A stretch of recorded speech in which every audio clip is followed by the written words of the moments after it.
नमस्कार दोस्तों, मैं पंकज शर्मा आज आप लोगों के लिए एक ऐसे विषय पर चर्चा करने वाला हूं, जो विषय आपके जीवन की बहुत इम्पोर्टेंट स्लाइड में से एक स्लाइड है।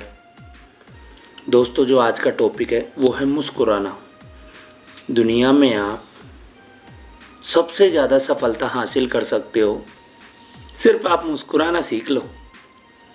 क्योंकि लोग पता नहीं अपने आप को इतना टेंशन में क्यों रखते हैं।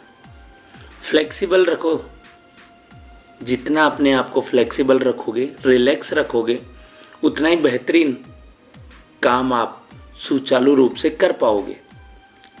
लेकिन प्रॉब्लम यहाँ होती है कि लोग अपने माइंड में इतना प्रेशर डाल लेते हैं, इतने टेंशन में रहते हैं, इतने क्रोध में रहते हैं कि वो अपने आप को ही अंदर जलाते रहते हैं। किसी के ऊपर क्रोध करने का मतलब है कि अपने हाथ में आग लो और दूसरों की तरफ फेंको, लेकिन दूसरों को जलाने से पहले आपके स्वयं के हाथ जल जाएंगे। ये बिल्कुल सत्य बात है। इसलिए क्रोध को सबसे पहले पालना सीखो। एक मूवी में भी सनी देओल ने कहा था, आप लोगों ने सुना होगा, कि काशी क्रोध को पालना सीख। क्योंकि क्रोध को अपन सही तरीके से, सही वे में काम में लेंगे तो उससे भी कई गुना सफलता हमें प्राप्त हो सकती है। बस शर्त है कि आपको वो कला आनी चाहिए। सामने वाले को देखकर नकली मुस्कुराहट मुस्कुराइए। सामने वाला आपकी नकली मुस्कुराहट को देखकर असली मुस्कुराहट मुस्कुराएगा। सामने वाले की असली मुस्कुराहट को देखकर आपकी जो नकली मुस्कुराहट है वो असली मुस्कुराहट में तब्दील हो जाएगी। ये बहुत ही शानदार फॉर्मूला है। लाइफ में कभी आजमा कर तो देखना, बहुत ज़्यादा कारगर साबित होगा। और हंसने की बात कहूँ तो हंसते हुए लोगों की संगत सुगंध की उस दुकान जैसी होती है। कुछ न खरीदो तो भी शरीर को महक तो दे ही जाती है। सादगी परम सौंदर्य है। सादगी परम सौंदर्य है। समा उत्कृष्ट बल है। विनम्रता सबसे अच्छा तर्क है। और अपनापन सर्वश्रेष्ठ रिश्ता है। जीवन में जितना आप लोगों से अपनापन रखेंगे, उतने ही लोगों के दिलों पे आप राज करेंगे।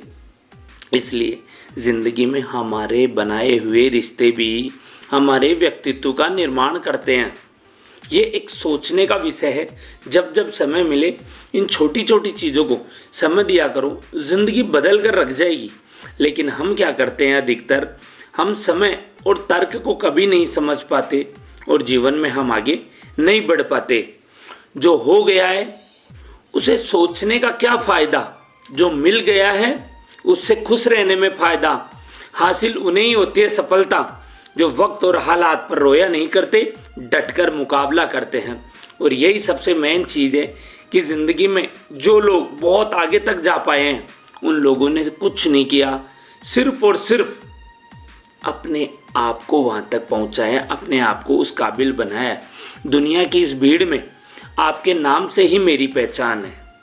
दुनिया की इस भीड़ में आपके नाम से ही मेरी पहचान है। और जीवन का जो ज़मीर है वो हमारे ऊपर ही निर्भर करता है कि हमें कहाँ तक जाना है। दोस्तों, जीवन बहुत खूबसूरत है। इतना खूबसूरत है कि आप उसे किस रूप में ढालना चाहते हो ये आपके ऊपर डिपेंड करता है। आपका जीवन आपके हाथ में उस तरीके से है जिस तरीके से कुम्हार के पास मिट्टी का कच्चा गारा होता है, वो उसे किसी भी रूप में ढाल सकता है। और हमारे व्यक्तित्व का निर्माण किस तरह हो सकता है, वो एक छोटी सी स्टोरी के माध्यम से समझ सकते हैं। एक कुम्हार चिलम बना रहा था। उसकी पत्नी ने आके कहा, बहुत सुंदर कलाकृति बना रहे हो साहिब, क्या बना रहे हो? उन्होंने कहा कि चिलम बना रहा हूँ, मौसम चल रहा है ठंड का, लोग तंबाकू डालेंगे और आनंद का अनुभव करेंगे। पत्नी ने कहा कि साहब, चिलम के जगह यदि आप पानी की सुराही बनाओ तो कैसा रहे? दोस्तों, कुम्हार ने चिलम की जगह सुराही बनाई। और सुराही बनाते वक्त सुराही ने क्या सुंदर जवाब दिया कि आपके एक निर्णय से क्या बदलाव हुआ आपको अंदाज़ा नहीं है। आप चिलम बनाते आग डाल दी जाती मैं खुद भी जलती और दूसरों के सीने को भी जलाती, लेकिन आपने मुझे सराही बनाया है। अब मैं खुद भी शीतल रहूँगी और लोगों को भी शीतल रखूँगी। दोस्तों, एक छोटा सा डिसीजन क्या बदलाव कर सकता है, इसकी आप कल्पना भी नहीं कर सकते। ज़िंदगी में हम सोच नहीं पाते कि हम कहाँ तक जा सकते हैं। परेशानियों में जो अनुभव और सीख मिलती है, परेशानियों में जो अनुभव और सीख मिलती है, वो सीख दुनिया का कोई भी स्कूल नहीं सिखा सकता। क्योंकि इंसान अपने आप में इस कदर मजबूत हो जाता है कि वो हर एक मुसीबतों से लड़ सकता है। और किसी ने क्या खूब कहा है कि मैं शुक्रगुजार हूँ मेरे उन चाहने वाले लोगों का जिन्होंने बुरे वक्त में मेरा साथ छोड़ दिया, क्योंकि उन्हें पता था कि हर एक प्रॉब्लम से मैं अकेला ही लड़ने की क्षमता रखता हूँ। ये बहुत मायना रखता है लाइफ में, जीवन में। अपने आप के वजूद को कायम करो। वसीयत अपने नाम लिखने से कुछ नहीं होता, वसीयत अपने नाम लिखने से कुछ नहीं होता। ये तो उड़ान तय करती है कि आसमान किसका रहेगा। तो दोस्तों, आसमान को ऊंचाइयों तक पहुंचाइए, आसमान की बुलंदियों तक आप खुद पहुंचिए। जितनी बड़ी उड़ान होगी उतनी बड़ी कामयाबी मिलेगी। अपने आप को आप समझ जाओ कि किस कदर आपको भगवान ने कितना यूनिक बनाया है, लेकिन आप अपनी आत्मशक्ति को नहीं पहचान पाते। एक बाज का बच्चा गलती से चिड़िया के घोंसले में गिर गया, किसी पक्षी के घोंसले में गिर गया। धीरे धीरे वो उन्हीं के साथ में बड़ा हुआ। एक दिन जब वो आसमान की बुलंदियों पे बाज को उड़ते हुए वो बच्चा देखता है, तो माँ से कहता है, माँ कितना सुंदर पक्षी आसमान की बुलंदियों तक उड़ रहा है, ये कितना नसीब वाला है। माँ ने कहा, बेटा वो उसके नसीब की बात है, लेकिन हम नहीं उड़ सकते। उसने कहा, ठीक है माँ, सोच कर तो देखो उसने कितनी आसानी से एक्सेप्ट कर लिया। एक बाज के बच्चे ने जो आसमान की बुलंदियों तक जा सकता है, उसने कितनी आसानी से स्वीकार कर लिया कि हाँ, हम वहां तक नहीं उड़ सकते। दोस्तों, अपना ज़मीर कभी अंदर से ऐसे चिल्लाता नहीं कि नहीं, मैं ऐसे ही नहीं बना, मुझे अपना कुछ तो वजूद बनाना है, मुझे दुनिया की उस शिखर तक, उस कामयाबी की उस चोटी तक पहुंचना है जिसकी कल्पना मैं हमेशा सोचता रहता हूँ। और ऐसे ही दहाड़ने की एक आवाज़ आप अपने आप से शुरू करिए। शेर का बच्चा भेड़ के झुंड में चला जाए और पानी में जब दूसरे लोगों को देखता रहे, दूसरे टाइगर को देखता रहे, उनकी दहाड़ को सुने, तो उसे नहीं समझ में आता। लेकिन जब वो पानी के किनारे जाकर अपने चेहरे को देखकर अपने वजूद को जब पहचानने लगता है, वहीं से पता चलता है कि शेर शेर होता है और भेड़ भेड़ होती है। अपनी उड़ान को इस कदर ऊंचाइयों तक पहुंचा दीजिए दोस्त, जिंदगी बहुत खूबसूरत और बहुत कामयाबी तक ले जा सकती है आपको। दोस्तों, प्रॉब्लम्स तो आएंगी लाइफ में, प्रॉब्लम नहीं है, प्रॉब्लम केवल सिर्फ एक पहेली है जिसे आपको सुलझाना होता है।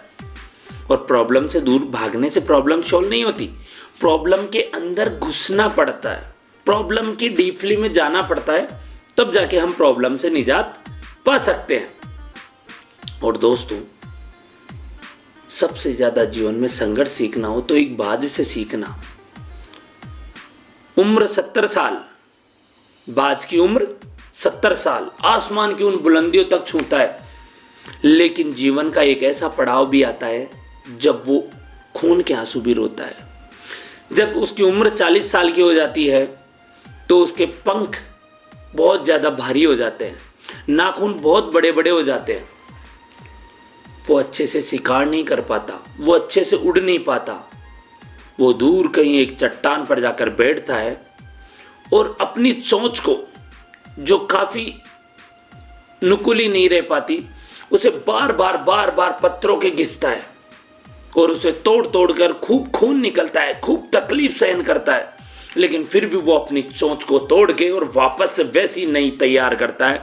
वो अपने पंजों को पत्थरों के मार मार के वापस से उन्हें कुदेर कर एक अच्छे पंजों के रूप में शिकार को पकड़ने जैसी मजबूती तैयार करता है और अपने पंखों को बार बार फड़फड़ा के पुराने पंखों को हटाकर और नए जब पंख विकसित होते हैं तो जीवन के 70 साल आगे के, 40 के बाद के जो बचे हुए 30 साल हैं, वो जीवन में ऐसी उड़ान बढ़ता है कि लोगों के लिए फिर वो मिसाल बनता है। दोस्तों, हमारा जीवन भी ऐसा ही संघर्षशील जीवन है। हम जितनी बड़ी संघर्ष के साथ कामयाबी की तरफ जाएंगे, परेशानियां तो आएगी, परेशानियां तो कदम कदम पर आएगी, लेकिन उन परेशानियों से डर कर पीछे लौटने से अच्छा है आगे बढ़ा जाए। क्योंकि स्वामी विवेकानंद ने कहा है कि जब आप अमीर और कामयाब बनने के लिए निकलेंगे तो लोग आपका डटकर विरोध करेंगे, और जब आप उसी फील्ड में कामयाब और सक्सेस हो जाएंगे तो लोग आप ही का कहना मानेंगे, आप ही का अनुसरण करेंगे। तो ऐसे ही मैं मोटिवेशनल वीडियो आप लोगों के लिए लेकर आता रहूँगा। मेरे इस चैनल को सब्सक्राइब करें, शेयर करें, लाइक करें और कमेंट्स करें। दोस्तों, वॉचिंग टाइम को थोड़ा विशेष ध्यान दें, बेल आइकन के बटन को ज़रूर दबाएं ताकि मैं नए नए वीडियो जो डालता रहता हूं वो नोटिफिकेशन आपको मिलता रहे। और मेरी शुभकामनाएं आप लोगों के साथ में है।